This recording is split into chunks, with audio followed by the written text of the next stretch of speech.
It's the book club, and this time something I've been looking forward to all year. This is the first new novel from Joe Hill in almost a decade. Let's talk about King's Sorrow.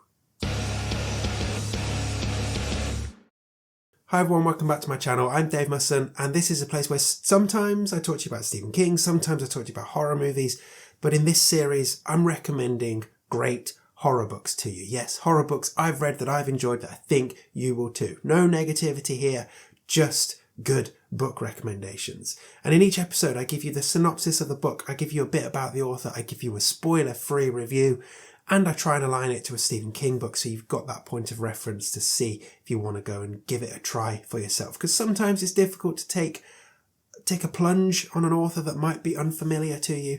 So having that point of reference with the world's best-selling author, maybe that helps.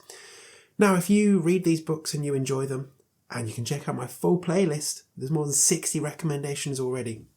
But if you do enjoy them, make sure you rate and review them on Goodreads, Amazon, Storygraph, all of those places. And if you really like them, rave about them to your friends, buy them copies, send them your favourite quotes, post about it on social media, all of that stuff. Get people enthused about these books, okay?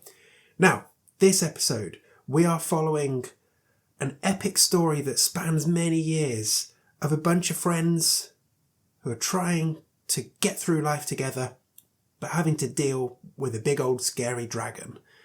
This is King's Sorrow by Joe Hill, one of the most anticipated books for the horror community this year. Let's get into it. Okay, here's your synopsis of King's Sorrow. Arthur Oakes is a reader, a dreamer, and a student at Rackham College, Maine, renowned for its frosty winters, exceptional library, and beautiful buildings. But his idyll and burgeoning romance with Gwen Underfoot is shattered when a local drug dealer and her partner corner him into one of the worst crimes he can imagine, stealing rare books from the college library. Trapped and desperate, Arthur turns to his closest friends for comfort and help. Together they dream up a wild, fantastical scheme to free Arthur from the cruel trap in which he finds himself. Wealthy, irrepressible Colin Wren suggests using the unnerving Crane Journal, bound in the skin of its author, to summon a dragon to do their bidding. The others, brave, beautiful Alison Shiner, the battling twins Donna and Donovan McBride, and brainy, bold Gwen, don't hesitate to join Colin in an effort to smash reality and bring a creature of the impossible into our world.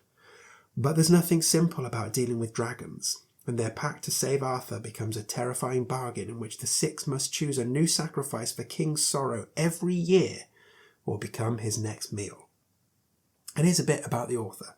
If you're a Stephen King fan, you might know the name Joe Hill. So Joe Hill's debut, Heart-Shaped Box, won the Bram Stoker Award for Best First Novel. His second, Horns, was made into a film, Freak Fest, starring Daniel Radcliffe. His other novels include Nosferatu and his #1 New York Times bestseller, The Fireman, which was also the winner of a 2016 Goodreads Choice Award for Best Horror Novel. He writes short stories too.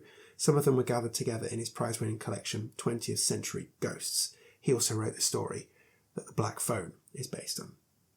He won the Eisner Award for Best Writer with his long-running comic book series Lock and Key, co-created with illustrator and art wizard Gabriel Rodriguez.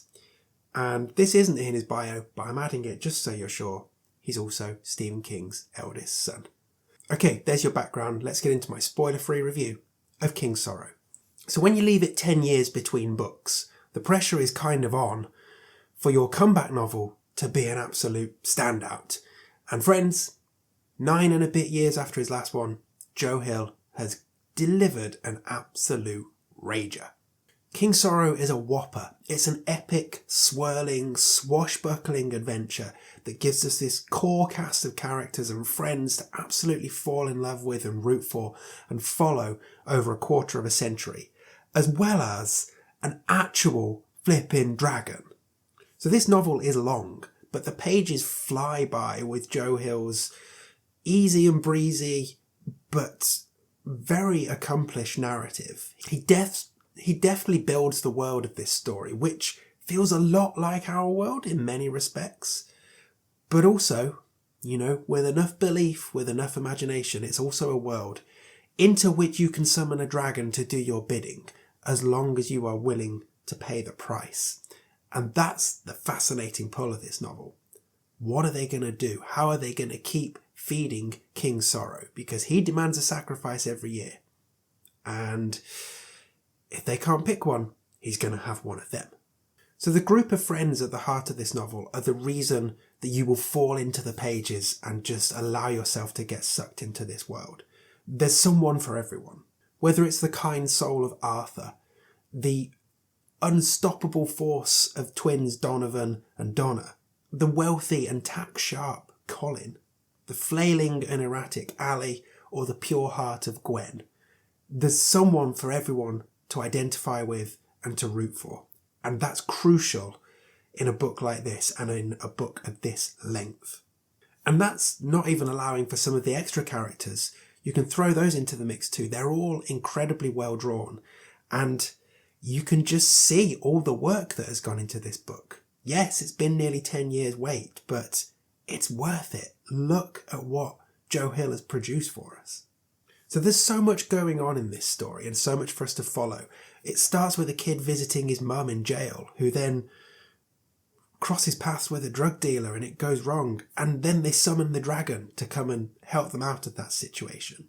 We then get to follow our core gang as they live, as they grow, as they love, as they laugh as well. Why not? Let's do the full trio of hideous wall art. But also as they try to keep feeding their dragon and keeping it at bay.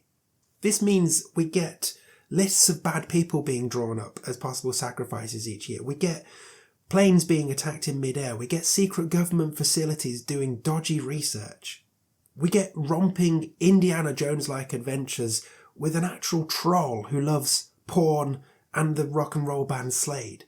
Those examples barely scratch the surface of what's going on here. And I really love the fancy college setting that kind of grounds us and keeps pulling us back throughout these years. This fancy setting and this group of privileged, rich friends who are trying to keep it together whilst also doing a bunch of dark and dastardly things, but also trying to keep that group alive and keep their own sanity. It's not a stretch to say this is very much a cross between It and The Secret History. It's that supernatural, scary monster stuff with this dark academia type setting and this examination of friendship and how people will bond over bad things. And it's just such a compelling read. Now, when it comes to comparing this to a Stephen King book, of course, Stephen King is Joe Hill's dad. I've already mentioned It, that is the big one, but there are also elements of Firestarter, of The Dark Tower, of Dreamcatcher. This story is epic and it has scale. And scales, I guess. Dragon pun there. Now, feel free to skip this little bit because this is the only section in my entire book club series so far where there might be possible spoilers. But like I like to do with my Stephen King books, I couldn't help but notice a bunch of Easter eggs here.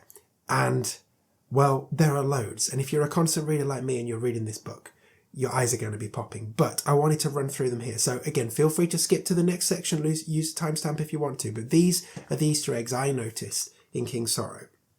So the library is called Brooks Library. Brooks, character in Shawshank, who worked in the library, of course. Gwen wears a blue chambray shirt. One of the books that Arthur has to steal is a first edition of John Rothstein's The Runner, which is a book from Finders Keepers. Llewellyn, which is Colin's granddad, he has his cabinet of curiosities of weird artefacts. One of those artefacts is Johnny Smith's gun that he used to shoot at Greg Stilson. And then they have a chat about Greg Stilson as well. There's a psychological research branch of the US military, which is Division 19. We get references to Full Dark and Full Dark No Stars. The Long Dark, which is where King's Sorrow comes from, basically sounds like Toadash space. We get the line, the dark man fled across the snow and Arthur Oakes followed. King's Sorrow riddles, just like Blaine the Pain. Our characters say at one point that they are the library police. We learn that Llewellyn worked for the shop in the 1970s. And there are some nice references among the book titles within this novel. So one of them is called Flight or Fright, which is a Stephen King anthology. There's more coming up later. Ali is basically a Holly twinner because she says what the frack and what the poop all the time. We get the line, the eyes of the dragon. We get this line where somebody says that for a moment she felt like an inflatable girl, which reminds me of Pop Art, one of Joe Hill's stories. Someone has a mustache like a gunslinger. We get a mention of Heart-Shaped Box as a song reference, but that's also a Joe Hill novel title. We get a reference to the tabloid paper Inside View. One of the other book titles in this novel is called Double Feature, which is an Owen King book. There's a reference to a pair of chattery teeth. We get talk of fairy tales. Book 4 in this one is called The Trap, which is a Tabitha King novel. One of the characters says they used to stammer when they were a kid, which is like Bill in It. We get a mention of Mordred. Now here it's Mordred in the King Arthur legend usage, but there's also a Mordred in the Dark Tower. We get characters saying that they've got a talisman to protect them. We get talk of the Dance Macabre. We get a character talking about an afterlife where there are musicians and sort of saying, they have to have a heck of a band. There's a character called Bill Hanscom, which is kind of merging two names from It. We get some message board claims that there's an incident here where there's a fire and big explosions, and people on the internet are speculating that it was started by people using their minds, which is just like Firestarter. And Donna at one point says, I don't shut up, I grow up, and then I throw up, and then you go around the corner and your mum licks it up, or whatever it is, that thing from Stand By Me. So yeah, Easter eggs galore, and I had a lot of fun with it. And yet, even with all those Easter eggs, it doesn't feel like Stephen King fan fiction. It very much feels like its own thing. And hey, if anyone's allowed to drop those references in, it's Stephen King's son, right? So in summary, all those Easter eggs aside, this is a treat because it is so damn good. There is a fairy tale set in our world that is original, thrilling and terrifying and probably shouldn't work over this many pages, and yet does. It's one of the best things I have read all year, and quite possibly Joe Hill's best novel. Yeah, it's a somewhat silly on the face of it story about a scary dragon with a Cockney accent, but it's also a story about friendship, about love, about decisions, and showcases what power, money and hate can do to a person. But it's also a story about living your life, about making a stand and facing your fear as best you can. Like I said, without doubt, one of the highlights of 2025 for me. And the hugest of huge thank yous to NetGalley and to the publisher for the review copy. This one is out today as this video drops. Yeah, it's chunky, but get your hands on it and get your nose into the middle of it and start reading. It is wonderful. Okay, there we go. King Sorrow by Joe Hill on the book club. Yeah, like I said, I've been excited about that for a long time and it did not disappoint. I really hope you check this one out and I really hope you enjoy it. Now, if you made it this far, a few plugs for you. Everything's linked in the description, but I wanted to shout out my collection of short stories, Once More Around the Sun, my range of Stephen King themed band shirts, my Stephen King trivia book, and the fact that you can become a constant viewer, support this channel directly by becoming a member.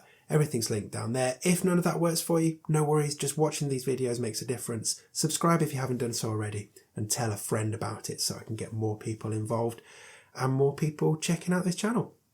And I will see you again very soon, either for more Stephen King chat, for horror movie chat, or right here next week for another recommendation on the book club. Happy reading.